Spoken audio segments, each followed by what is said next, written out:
नमस्कार।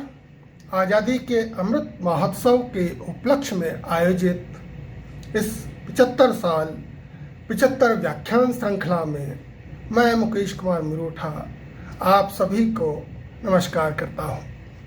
साथियों, महाराष्ट्र राज्य हिंदी साहित्य अकादमी का यह बहुत महत्वपूर्ण कार्यक्रम है।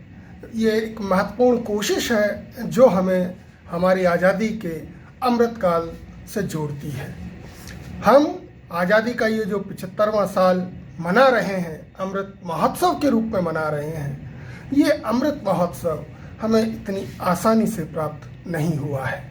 दोस्तों, आज़ादी की कीमत जिन लोगों ने चुकाई है, देशभक्तों ने, क्रांतिकारियों ने, सुदूर गांवों से लेकर असेंबलियों तक अपनी पुरजोर तरीके से आवाज़ बुलंद करके हमारे क्रांतिकारी भाइयों ने जो खून बहाया है, जिसकी एवज में आज हमें जो आज़ादी मिली है, इस आज़ादी की सही मोल, उसकी सही कीमत क्या हो सकती है, इस पर एक वानगी आज़ादी के अमृत महोत्सव काल में हम सब देख रहे हैं।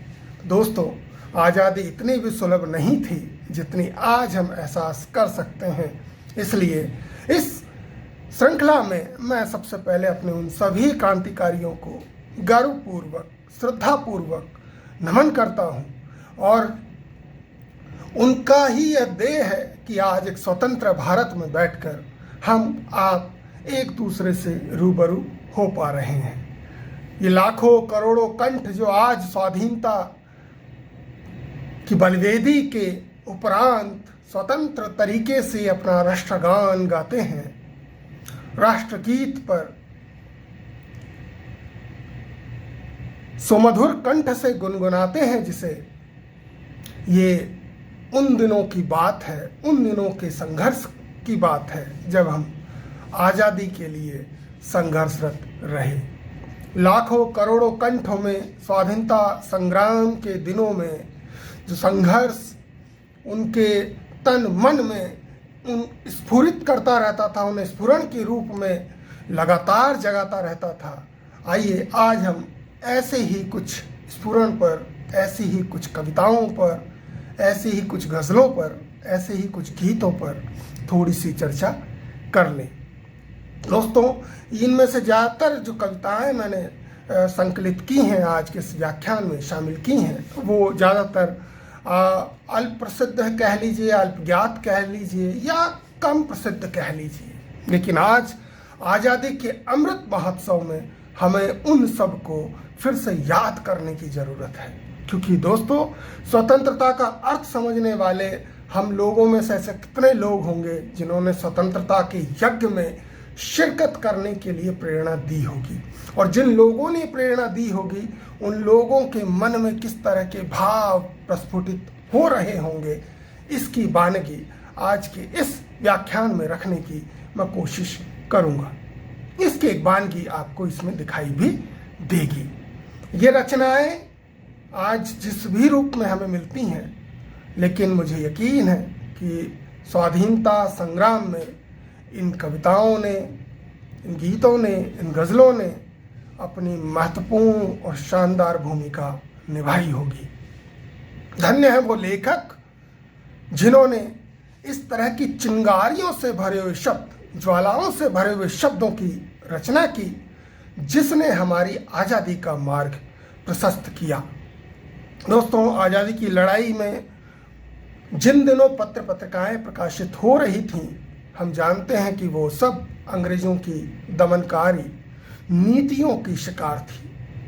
वो जिस रचना को चाहते प्रतिबंधित कर देते, जिस रचनाकार को चाहते उसे कैद में कर लेते। तो ये ऐसा दौर था जो रचनाओं में भी, साहित्य में भी, व्यक्ति की चिंताओं में भी दमन तक, उसके दमन चक्र का शिकार उनको होना पड़ रहा था। कुछ समय के बाद ये रचनाएं फिर से दुनिया के सामने आईं, और इन्होंने बताया कि किस तरह से अंग्रेज सरकार एक एक शब्द से डरती थी, किस तरह से अंग्रेज सरकार एक एक शब्द जो एक पत्रिका में छप रहा है, एक पत्र का शीर्षक बना हुआ है, एक लेखक का नाम जिसमें छपा हुआ है, उससे वो डर रही है। जाहिर सी बात है कि ऐसी बहुत सारी रचनाएं अंग्रेज सरकार का कोपभाजन बनी, प्रतिबंधित हुई, उनके दमन चक्र का शिकार हुई। यहाँ तक कि कई कविताएं आज हमें उस रूप में भी उपलब्ध नहीं होती जिस रूप में वो उस दौरान लिखी गई होंगी। लेकिन इनमें से ज़्यादातर रचनाओं ने स्वाधीनता संघर्ष में सक्रिय भूमिका निभाने वाले जितने भी क्रांतिकारी हैं उनको प्रेरणा दी होगी, ऐसा मुझे यकीन है। ऐसी बहुत सारी रचनाएं हैं जिनको गाते गुनगुनाते हुए हमारे बहुत सारे क्रांतिकारी फांसी के फंदे पर झूल गए। चाहे राम प्रसाद बिस्मिल हो, अशफाक उल्लाह खान हो, ऐसे भारत माँ के बहुत सारे सपूत हैं जो अंग्रेजों की बनाई हुई नीति पर न चलकर देश की आज़ादी के लिए, भारत माता की स्वतंत्रता के लिए, उस स्वतंत्रता के यज्ञ की वेदी में अपने प्राणों की आहुति दे चुके, जिन्होंने दी। और आज हम उस आज़ादी को, आज़ादी के अमृत महोत्सव को आज जिस रूप में मना रहे हैं, उन सब का आधार वो क्रांतिकारी बनते हैं।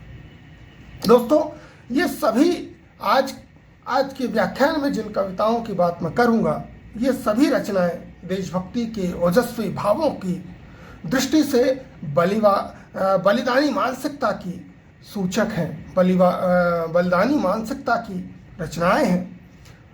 जब सितम करने वालों को सितम करने की चुनौतियां दी जाती हैं, कातिल के बाजुओं का जोर आजमाने की बात होती हो, सरफरोशी के जज्बे की जब बात हो रही हो, हमें उस दौर को जरूर याद किया जाना चाहिए और करना भी चाहिए। और ये बहुत महत्वपूर्ण व्याख्यान श्रृंखला है जिसके माध्यम से हम उस दौर को याद कर भी रहे हैं। हिंदी उर्दू के उन अल्पख्यात कवियों की ऐसी बहुत सारी रचनाएं स्वाधीनता संघर्ष के दौरान लिखी गईं जो भारत की आज मूल्यवान काव्य संपदा है। अगर वो सामने हैं तो मूल्यवान काव्य संपदा में उन सबको रखा जाना चाहिए। इन अज्ञात रचनाओं में राष्ट्रीय चेतना की भावनाओं को सामने लाने का एक ये छोटा सा प्रयास मेरे द्वारा भी है, बहुत विनम्र प्रयास है। आज़ादी के संघर्ष में हंसते हंसते फांसी के फंदे पर झूल जाने वाले क्रांतिकारियों के समक्ष मेरा यह प्रयास दीपक की लो के समान है, कहाँ वो सूर्य की रोशनी और कहाँ यह दीपक की रोशनी। लेकिन कालांतर में चलते हुए आज हमें उस दौर की ज़रूरत, आज उन दौर को फिर से याद करने की ज़रूरत क्यों है? क्योंकि हमारी आज़ादी का अमृत महोत्सव हम मना रहे हैं और इस आज़ादी के अमृत महोत्सव में उस राष्ट्रीय चेतना को फिर से जगाने का समय है। फिर से स्वाभाविक लगाव में उस राष्ट्र को शामिल करने की आवश्यकता है। इसलिए इस तरह की रचनाओं में, रचनाकारों में व्यक्त राष्ट्रीय चेतना को सामने लाना आज़ादी के अमृत महोत्सव काल में, ये मेरा एक उद्देश्य है जो आपके सामने मैं आज रखने जा रहा हूँ। दोस्तों, राष्ट्र पर बहुत बात होती है, राष्ट्र पर हम बहुत सारी चर्चा करते भी हैं। राष्ट्र की व्युत्पत्ति को लेकर बहुत सारे संदर्भ हमारे सामने आ सकते हैं, वेदों से लेकर भारतीय काव्यशास्त्र और आधुनिक विद्वानों से लेकर राजनीति शास्त्र के तमाम प्रकांड विद्वानों तक, चाहे वो भारतीय राजनीति शास्त्र के विद्वान हो या पाश्चात्य। लेकिन राष्ट्र की जो अवधारणा है, प्राचीन काल से ही हम जानते हैं कि हम भारतीय इस शब्द से और इसकी महत्ता से भली भांति परिचित हैं। राष्ट्र का कई रूपों में उल्लेख हमारे यहाँ मिलता है। पशु, धन्य धान्य से संपदाओं से सुशोभित भूमि जो है उसे राष्ट्र यहाँ कहा गया है। लेकिन आज जिस दौर में हम राष्ट्र को नेशन की दृष्टि से देखते हैं, जो लैटिन भाषा के शब्द नेशियो से उत्पन्न है, भाषा, भूमि, जन, समुदाय, संप्रभुता इत्यादि शब्दों में जो आज का राष्ट्र हमारे सामने आया है, राष्ट्र पाश्चात्य विद्वानों में एक विद्वान स्टॉलिन ये मानते हैं, जो स्टॉलिन अपनी पुस्तक Marxism and the question of nationalities में ये मानते हैं, nation is a historical evolve stage community of language territory economic life and psychological makeup manifested in a community of culture. यानी कि राष्ट्र वह समुदाय है जो ऐतिहासिक दृष्टि से विकसित और स्थायी होने के साथ सर्वसामान्य भाषा, भूभाग, आर्थिक जीवन और संस्कृति में परिलक्षित होने वाली विशेष मनोरचना से युक्त हो।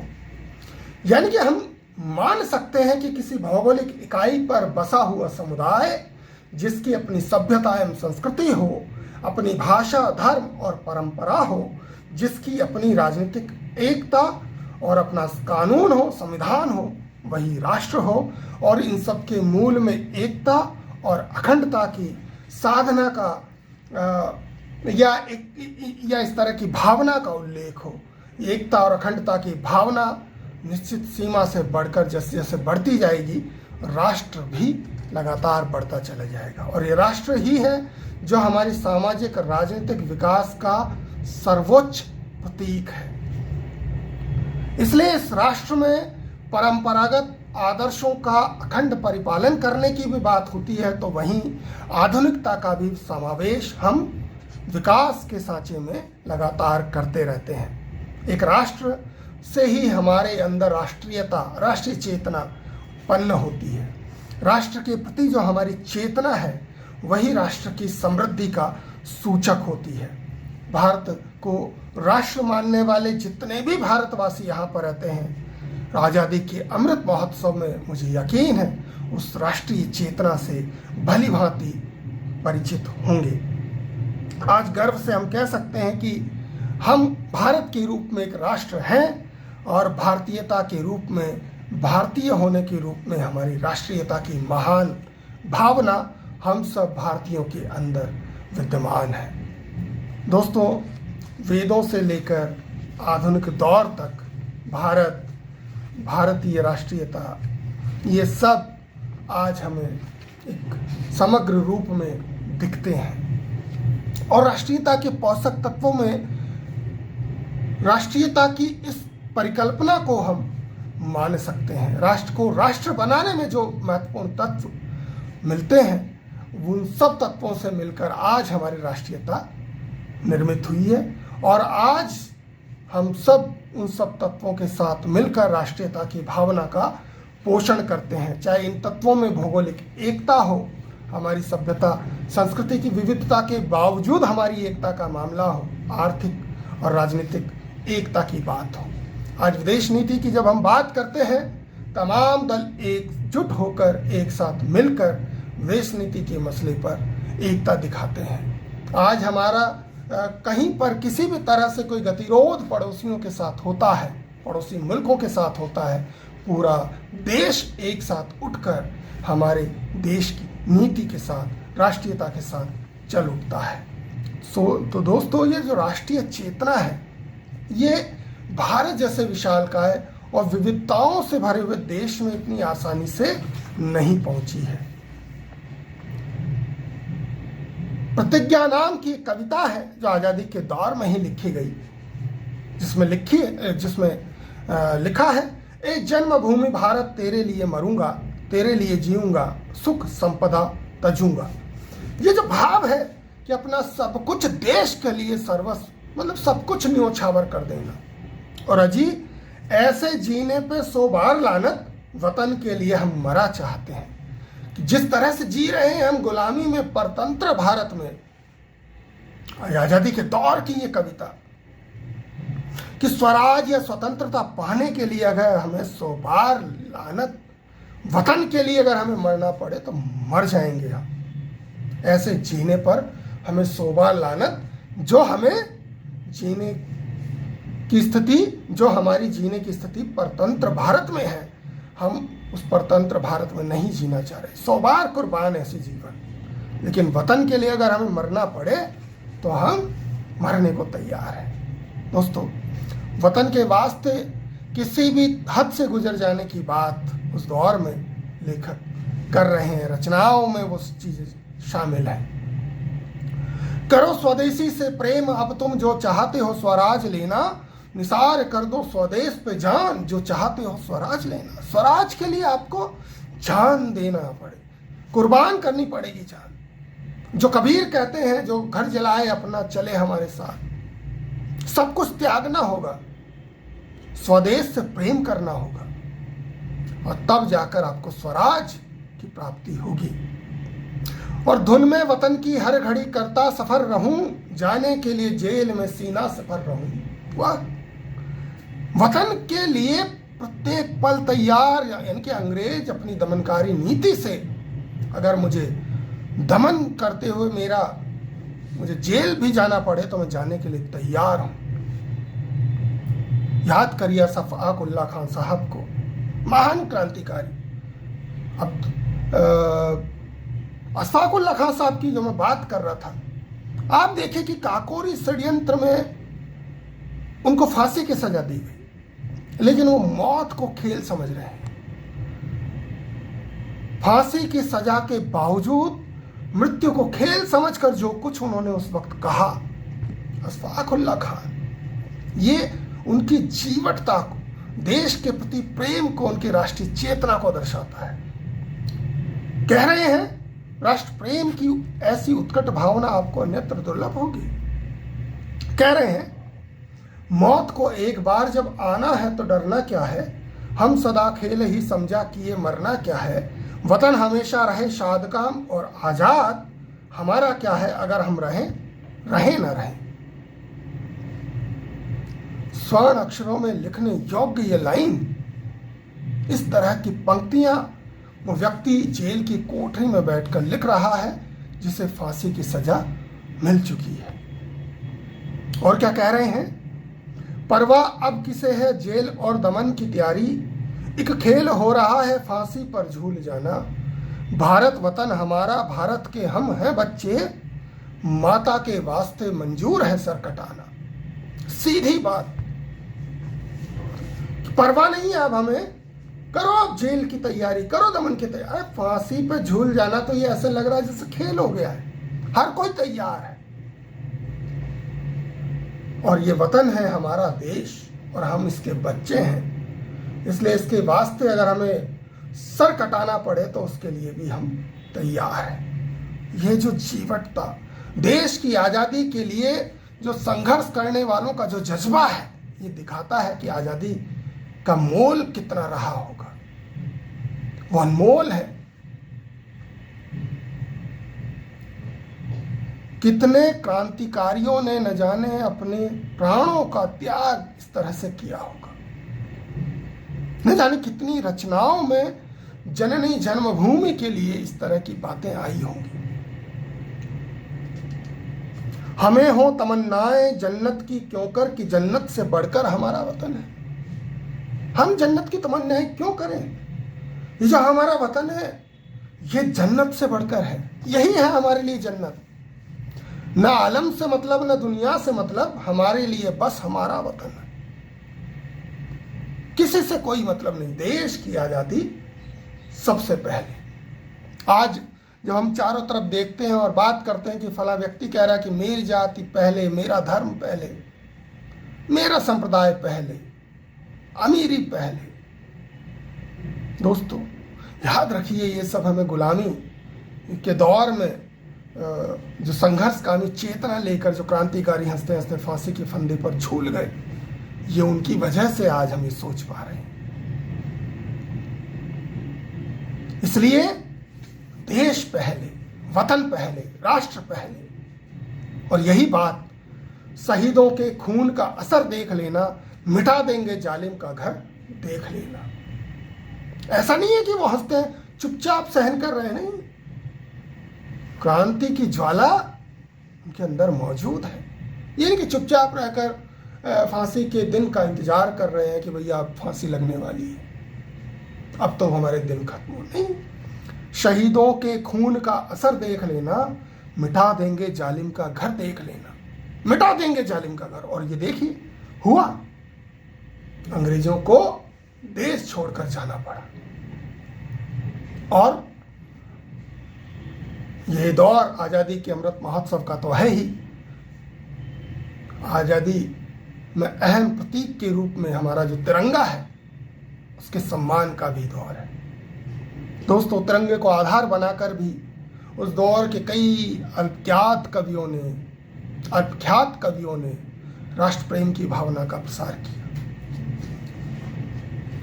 एक जगह लिखा है कवि ने, कुर्बान इस पर हुए हैं लाल लाखों, निगाहों में दुनिया के भाया तिरंगा, झुका है कभी न झुकेगा तिरंगा, नमस्कार भारत है करता तिरंगा। न कभी झुका है न कभी झुकने देंगे, नमस्कार भारत है करता तिरंगा। ये तीन जो रंग हैं, तिरंगा जो हमारी आज़ादी का सूचक है, क्रांतिकारियों का सूचक है, हमारी शांति अहिंसा न्याय समग्रता हरियाली का सूचक है, देश के वैभव का सूचक है, देश की सेनाओं का सूचक है, देश की आज़ादी में जो दीवाने थे उनका सूचक है। प्रत्येक व्यक्ति, उस व्यक्ति की चेतना, उसकी अस्मिता, उसकी राष्ट्रीयता और इस भारत देश का सूचक है तिरंगा। इसलिए भारत के स्वरूप का जिस तरह का चित्रण उस दौर के कवियों ने किया है वो बहुत महत्वपूर्ण है। भारत के उज्जवल भविष्य का संकेत उस दौर की इस तरह की कविताओं में मिलता है। विदेशियों के उस दमन से भरे हुए शासन का अंत और भारतीयता का स्वराज लेकर आना आज़ाद हिंद फौज का ये स्वप्न था, प्रत्येक क्रांतिकारी का ये स्वप्न था। और इस सपने को प्राप्त करने के लिए क्रांतिकारी फांसी पर भी चढ़ने को तैयार। राष्ट्र प्रेम की ऐसी भावना आपको बमुश्किल दिखाई देगी जहां प्रत्येक क्रांतिकारी जीने से ज्यादा फांसी पर चढ़ने की बात कर रहा है देश की आजादी के लिए। स्वाभिमान की भावना आंदोलित कर रही है प्रत्येक क्रांतिकारी को। प्रत्येक भारतीय अंग्रेजी शासन का खात्मा चाहता है, इसलिए निर्भय होकर वो गा रहे हैं आजाद हिंद फौज, सेना जो गा रही है उसके साथ मिलकर कि सब सुख चैन की बरखा बरसे भारत भाग है जागा, पंजाब सिंध गुजरात मराठा द्राविड़ उत्कल बंगा, चंचल सागर विंध हिमाचल निर्मल यमुना गंगा, तेरे नित गुण गाए तुझमें जब जीवन पाए, जब जब पाए आशा, सूरज बनकर जग में चमके भारत नाम सुभागा। भारत नाम को और अंग्रेजी शासन के खात्मे के लिए निर्भय होकर गा उठने वाली वो पंक्तियां कह रहे हैं क्रांतिकारी, तेरे इस जुल्म की हस्ती को ये जालिम मिटा देंगे, जबां से जो निकालेंगे वो हम करके दिखा देंगे, भड़क उठेगी जिस दम कलबे सोजा की दबी आतिश, तो आहे सर्द हम भरकर तुझे जालिम मिटा देंगे। कि जबान से अगर हमने निकाल लिया है वो हम करके दिखाएंगे। हम बातों के कहने भर के कह देने भर की राष्ट्रीय चेतना का समावेश करके नहीं आए, हम प्राणों की आहुति देने के लिए इस क्रांति ज्वाला पर चढ़कर आए और भारत माता की आजादी के लिए मर मिटने को तैयार ऐसे युवाओं की टोलियों पर टोलियां जो है उस दौर में दिखाई हैं और उनको कह रहे हैं कवि, मेरी जान रहे न रहे मेरा सर न रहे, सामान रहे न साज रहे, फकत हिंद मेरा आज़ाद रहे, फकत हिंद मेरा आज़ाद रहे, मेरी माता के सर पर ताज रहे। भारत माता के सर पर वो ताज बना रहे। देश की आज़ादी में हमारा सर्वस्व न्योछावर संघर्ष, मेरा हिंद आज़ाद रहे। यह आज़ादी का द्योतक, आज़ादी के लिए संपूर्ण देश में राष्ट्र प्रेम की भावना का प्रबल रूप लेकर चल चुकी है भावना हमारे उस दौर की राष्ट्रीयता को बताती है जो आज तक बनी हुई है। आज़ादी पर मरने वालों का प्रशस्ति गान करता हुआ प्रत्येक कवि, प्रत्येक रचनाकार भारतीयों को वतन की आज़ादी के लिए जागृत करता है। यह वो दौर था जो शासन के दमन चक्र को चलने से रोकने के लिए आज़ादी की मांग कर रहा था। कभी कह रहे हैं, हर दिल में जिंदा रहते हैं आज़ादी पर मरने वाले, कब जुल्म सितम सह सकते हैं वो जान फिदा करने वाले, जिसकी मिट्टी से बने हुए हैं गर वही वतन आज़ाद नहीं, कुर्बान वतन पर होते हैं तब फर्ज अदा करने वाले। देश की स्वतंत्रता को प्राप्त करना कोई इतना आसान काम तो नहीं था। इसके लिए तो यातनाएं सहनी पड़ी, फांसी पर झूलना पड़ा, दर्द झेलने पड़े, परिवार के परिवार तबाह हो गए। पर क्रांतिकारियों को तो मोहब्बत है, इश्क है। किससे? देश से, और देश की स्वतंत्रता से, देश की आज़ादी से। और इस आज़ादी का सबब उनको अपनी जान देकर भी चुकाना पड़े, चुकाने को तैयार है। तो उन्हें फांसी से भी प्यार है। आज़ादी के लिए वो हंसते हंसते फांसी पाने को तैयार है, प्यार हो गया उन्हें फांसी से। कह रहे हैं, खुली है मुझको लेने के लिए आगोश आज़ादी, खुशा हो गया महबूब का दीदार फांसी से। कभी वो बेखबर तहरीक आज़ादी भी करती है, बढ़ा करती है उसकी तोजी ये रफ्तार फांसी से। ये जो महबूब का दीदार फांसी से, कि दीदार हो गया है फांसी से। सुधेंद्र नामक एक कवि हैं जिनकी चलो शहीदों नाम की, वो अपनी कविता चलो शहीदों नामक कविता में भारतीयों का आह्वान करते हुए आज़ादी की क्रांति में भाग लेने का भाव प्रकट करते हैं। वीरों की शहादत को महान बताते हुए उनका महिमा मंडन कर भारतीयों में राष्ट्र प्रेम की भावना का प्रसार करने वाले कवि सुधेंद्र अपनी इस कविता में लिखते हैं, चलो शहीदों स्वतंत्रता के पुण्य समर की वेला है, चलो शहीदों स्वतंत्रता के पुण्य समर की वेला है, तुम भी अपना भाग बटा लो आज़ादी का मेला है। चलो चलो अब रुको न पल भर, रुकने का है काम नहीं, किसी विघ्न बाधा के आगे झुकने का लो नाम नहीं। चलो शहीदों, शहीदों को क्रांति पथ पर चलने का आह्वान करती हुए उनकी ये कविता राष्ट्रीय चेतना का महिमा मंडन तो कर ही रही है, भारतीयों की राष्ट्र प्रेम की भावना को भी दिखा रही है, दर्शा रही है। आगे लिखते हैं, स्वयं मृत्यु से बढ़ बढ़कर आलिंगन करने वालों जब तक मरे न, स्वयं मृत्यु से बढ़ बढ़कर आलिंगन करने वालों जब तक मर न मिटेंगे लाखों, तब तक है आराम नहीं। दुर्भय भारत क्रांति का जग में वीरों ने ही झेला है, चलो शहीदों, चलो शहीदों स्वतंत्रता के पुण्य समर की वेला है। अंग्रेजों की कठोर दमनीय नीति का सामना करते हुए भारतीयों को लगातार आगे बढ़ते रहने की इस तरह के संकल्प को आह्वान करने का काम सुधेंद्र जैसे न जाने कितने रचनाकार अपनी कविताओं में उस दौर में कर रहे थे। इस आज़ादी की क्रांति को बढ़ाने हेतु सब लोग दृढ़ प्रतिज्ञ हों, संकल्प चेता हों, इसलिए पल भर का भी आराम ऐसे कवियों के मन में, उनके वाणी में, उनके शब्द में, उनकी कलम में नहीं है। ये वो क्रांति चेता है जो आज़ादी पाकर ही रुकने वाले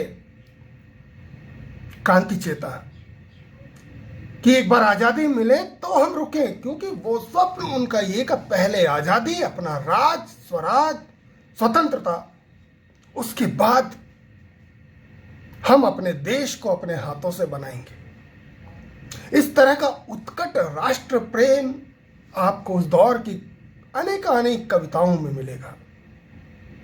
भारत की भूमि का अनेक तरह से वर्णन, मातृभूमि की वंदना, राष्ट्रीय झंड तिरंगे का बखान। तिरंगे पर अभी मैंने कुछ देर पहले कविता का उल्लेख किया। मैं एक कविता को और यहां उल्लेख कर रहा हूं। ये श्यामलाल गुप्त पार्षद की कविता विजयी विश्व तिरंगा प्यारा, झंडा ऊंचा रहे हमारा, सदा शक्ति बरसाने वाला, वीरों को हर्षाने वाला, शांति सुधा सरसाने वाला, मातृभूमि का तन मन सारा, झंडा ऊंचा रहे हमारा।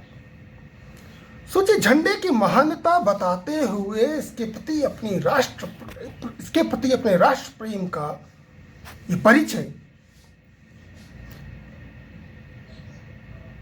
न केवल हमारी राष्ट्रीय चेतना को जागृत कर रहा है, बल्कि हमारी एकता का भी बखान तिरंगे के माध्यम से किया जा रहा है।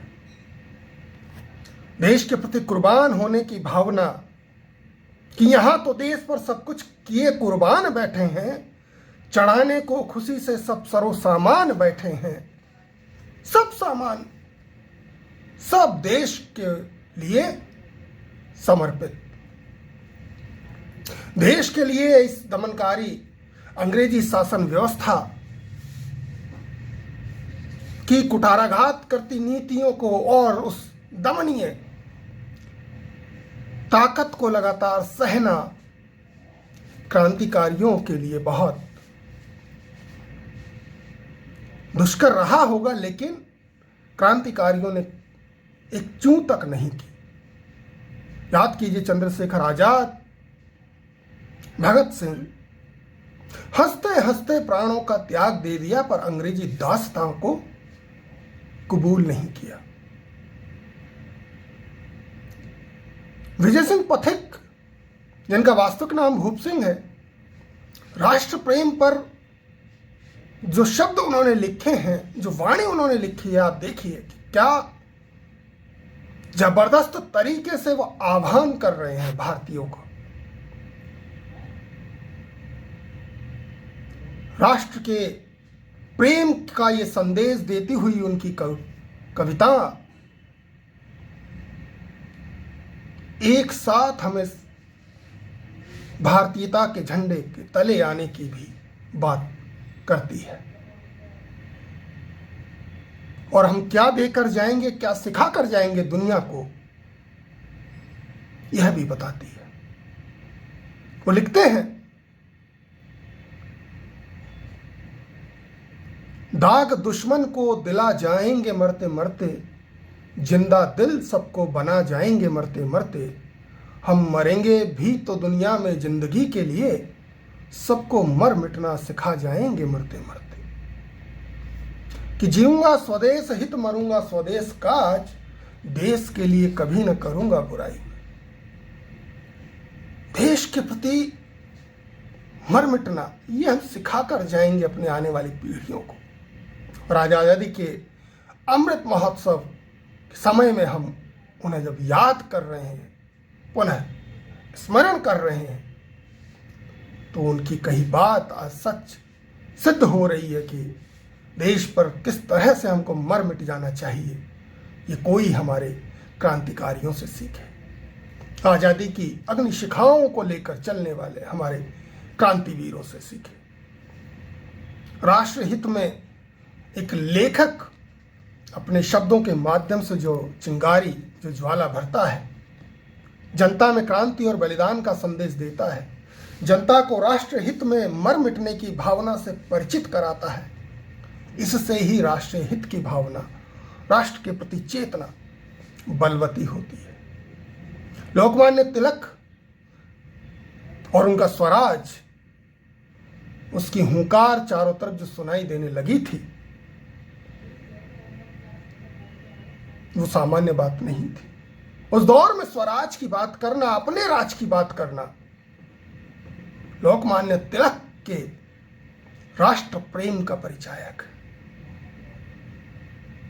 मुजफ्फर नाम के कवि ने इस संदर्भ में लिखा है, कभी वो दिन भी आएगा कि हम स्वराज देखेंगे, प्यारे हिंद में फिर हिंदियों का राज देखेंगे, छूटेगी कौम अपनी गैर जाति की हुकूमत से, वतन को गैर मुल्कों का न हम मोहताज देखेंगे।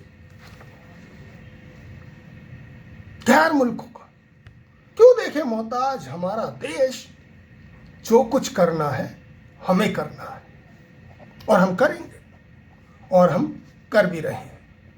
शायद आज़ादी का जो स्वप्न हमारे शहीदों ने देखा था, आज़ादी के अमृत महोत्सव तक आते आते उस स्वप्न की एक झलक सच्चाई का रूप लेकर अब दिखने लगी है। कुर्बानी का वो जज्बा जो प्रत्येक भारतीय के मन में स्वतंत्रता से पहले था, वो आज भी है। और आप देखिए कि इसको हम धार्मिक जंजीरों से, धार्मिक कड़ियों से दूर रखें।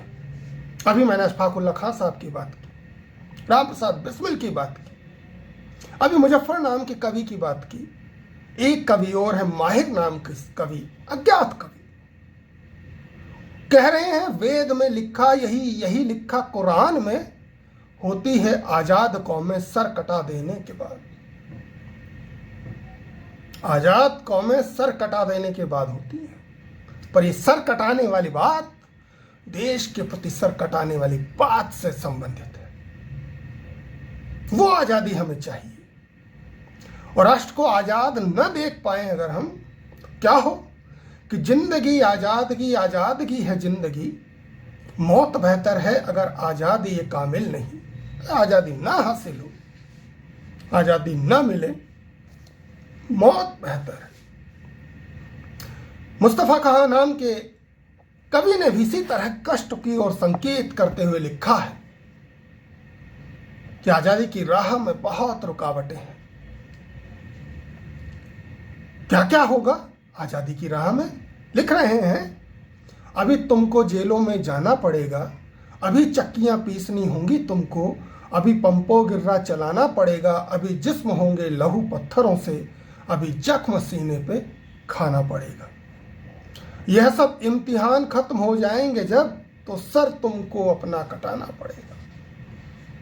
देश की बलवेदी पर सर कटाने की बात, यानी कि अपने अस्तित्व को देश के मिट्टी में मिला देने की कसम। ये जो संदेश है, ये महान संदेश आजादी के उन पहरुओं ने हमें दिया,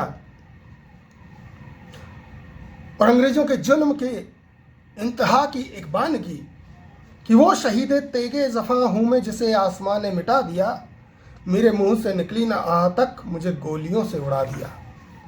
वो बहाई खून की नदियां की पुकारा अर्श भी अल अमा, वो पलट पलट के सितम किए कि हलाकू खां को बुला दिया।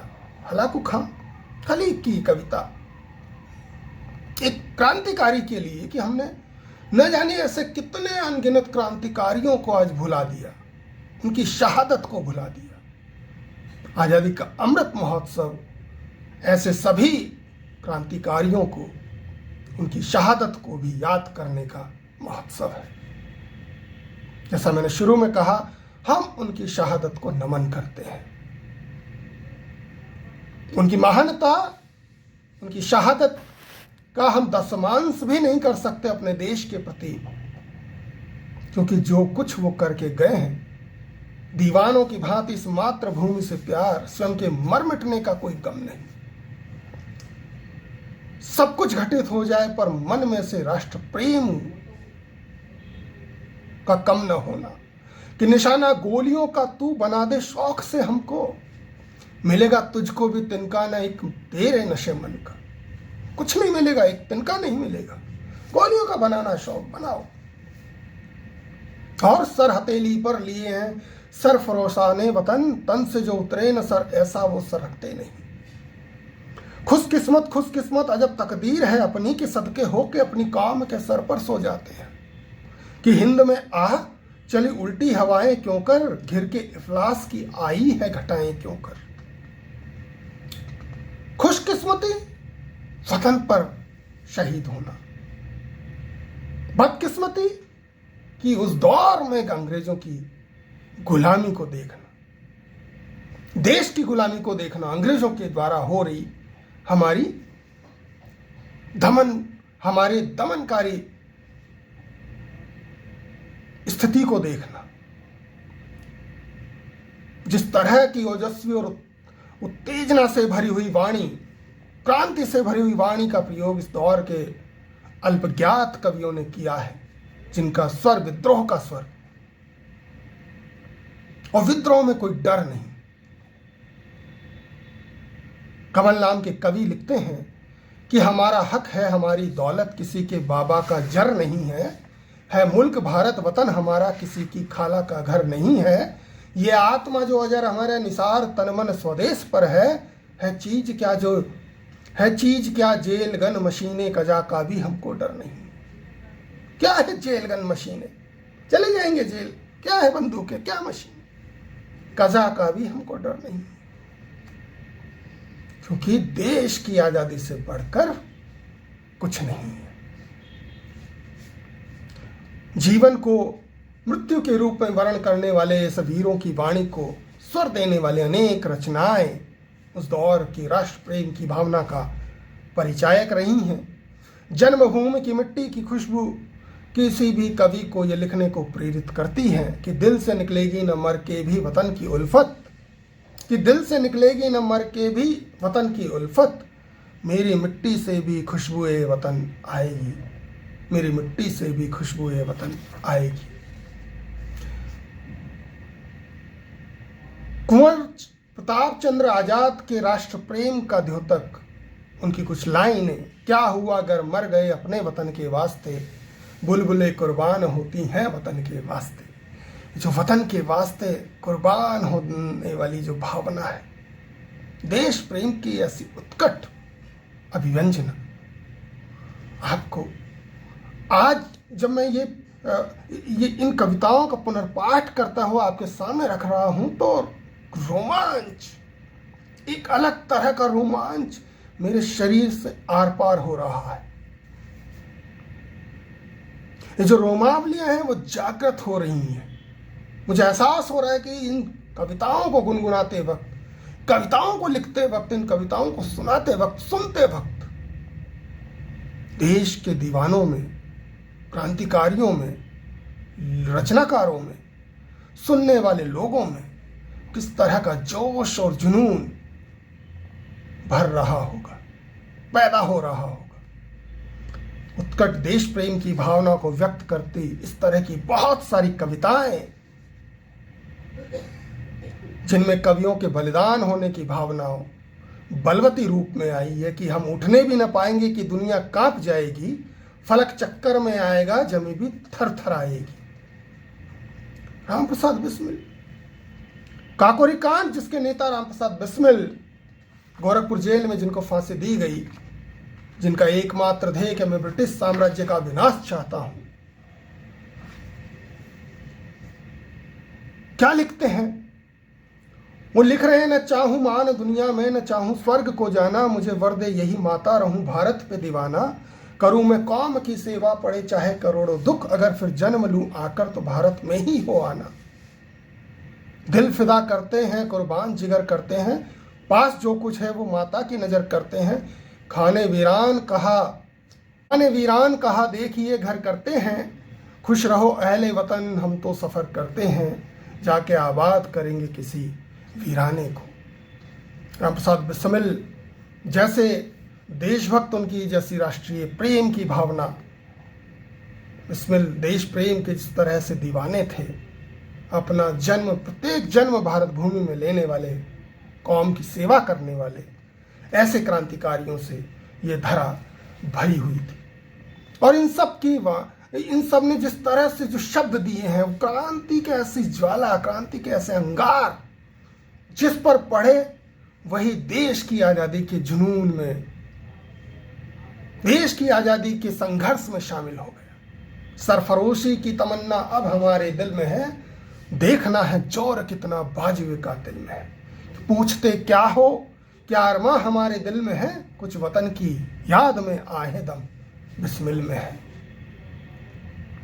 कि उस समय के लगभग सभी कवि, रचनाकार, क्रांतिकारी भारतीय राष्ट्र प्रेम के रंग में रंगे हुए थे। कुछ रचनाकारों ने अपनी कविताओं के माध्यम से उस राष्ट्र प्रेम को अभिव्यक्त किया। देश हित में किए गए इन कवियों की प्रत्यक्ष अप्रत्यक्ष वाणी को, कुछ शब्दों को आज इस व्याख्यान के माध्यम से मैंने प्रस्तुत करने की कोशिश की। इस तरह से इन सभी रचनाकारों ने राष्ट्र प्रेम को दर्शाने वाली कविताएं लिखकर भारतीय स्वतंत्रता संग्राम की ज्वाला को बुझने नहीं दिया, और इन सब का ही ये समन्वित प्रयास था कि हमारा देश आज़ाद हुआ, और न केवल आज़ाद हुआ बल्कि आज़ादी के अमृत महोत्सव तक वो राष्ट्रीय चेतना लगातार प्रज्वलित भी है। इन सभी अचर्चित अज्ञात कवियों ने राष्ट्र प्रेम की भावना को दृढ़ करके राष्ट्रीय चेतना के प्रसार में जो महत्वपूर्ण भूमिका निभाई है, आज हम उन सब को श्रद्धापूर्वक आदरपूर्वक नमन करते हैं। भले ही आज के दौर में हम आज़ादी की कीमत हमारे कुछ भारतीय कुछ साथी भूल जाएं, परंतु आज़ादी का और राष्ट्र प्रेम का जो प्रभाव है वो हमेशा मौजूद रहेगा। इन कविताओं के माध्यम से हमारी आने वाली पीढ़ी भी इन कविताओं में अभिव्यक्त ताप, ऊष्मा, अग्नि को बरकरार रखेगी, क्योंकि ये वो अग्निशिखाएं हैं जिन्हें बुझना आता ही नहीं बल्कि जलना है, और इस तरह से जलना है कि वो सदैव हमारा मार्गदर्शन करती रहें, हमें रास्ता दिखाती रहें। वो रास्ता होगा स्वाभिमान का, स्वाधीनता का, देश प्रेम का, राष्ट्र प्रेम का, स्वतंत्रता का, स्वतंत्रता को सहेजने का और एकता का। आज बस इतना ही, फिर कभी मिलते हैं। जय हिंद, जय भारत, नमस्कार।